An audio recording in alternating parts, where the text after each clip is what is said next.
Hello and welcome to Stocks Advisor channel. In today's episode, we will talk about SMH VanEck Semiconductor ETF traded at Nasdaq. Well, it's a quite interesting preset. If you look in more magnification, you can immediately note here a so-called double top formation or seemingly double top, which is kind of a bearish indicator for, let's say, temporary reasons. And of course, it would mean that we might go lower here. But the question is it really very bearish, or is it just kind of preparation for another upwards move? Well, to understand this, let's quickly analyze the pattern here and overall the chart. So of course you can see that from the beginning of the year, let's go a little bit, let's say back in time, we saw here very nice, very stable, although descending channel in which you could really trade just buying on the bottoms of those channels, of the channel, and selling in the top. Then we had some kind of breakthrough and didn't go quite well. Here we see a double top again, and we are about to decline. Also, another parameters that say we are going to decline in the short term is actually the fact that moving average 20, which is the green line here, is bending downwards, so its second derivative is negative, meaning it's actually going to decelerate and turn down. Similarly, as we saw here by beginning of April and also by beginning of June, so similar patterns going to happen. And then it also means that moving average 20 will work now as a resist line, especially given the fact that the price did follow here. We see a daily candlestick, so the price did follow below moving average 20.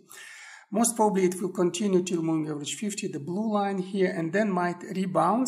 We could have continuation of the upwards trend, or actually another new negative channel might be formed, and then we'll have like a parallel channel. And if this will be formed, of course, it should start somewhere here. The problem of that channel in case of formation will be that we will not know its angle until it will define itself by further action. So if this is going to happen, advice would be to wait. But if we are going to rebound from moving average 50, the blue line, then of course we can keep further at least till moving average 200, the red line, which will work here as a natural resist. With this being said, actually we can now define the levels where we can buy. So the first one would be to buy in the vicinity, take into account this section here by end of April, by end of June, we can take into account this level, so we'll be in the vicinity of moving average 50 and here. So this would be our first entry opportunity between 219 and 226. Again, if I have a rebound, we just keep till moving average 200. Otherwise, if it goes further, then of course we will need to think of the new channel being formed, and would be quite difficult to guess at this moment how it will form. But if we magnify again to see on the bigger scale, you can say that another natural support resist levels, of course, if the channel will descend further, will be appearing here, confirmed by the action in October, but also here at the latest rebounds of the channel. So this would be another line to enter. It will be between actually the levels of 207 and 200.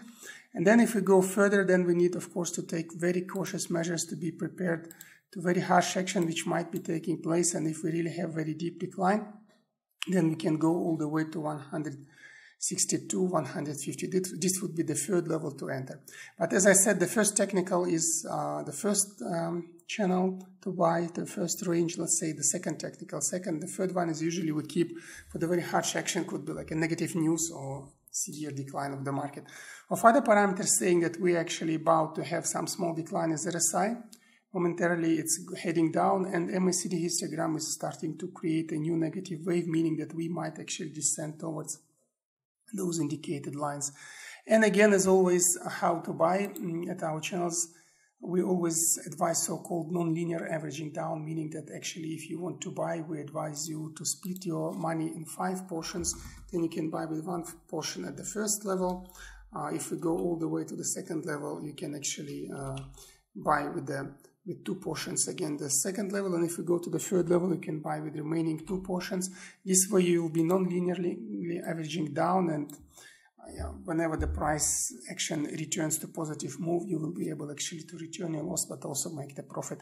And we always advise to take the profit up to 10% from your average price. Don't be greedy. Don't try to become rich from one trade, since this is a technical trading advice. And if you want to do technical trading, we usually, let's say, think it's better to have your strategy rather than to trying to become rich from one trade, which is usually not possible. So with this being said, that's all actually for SMH. Good luck with it. If you like what you see, don't forget to subscribe to our channel, follow us as well, and see you at another episode of Stocks Advisor.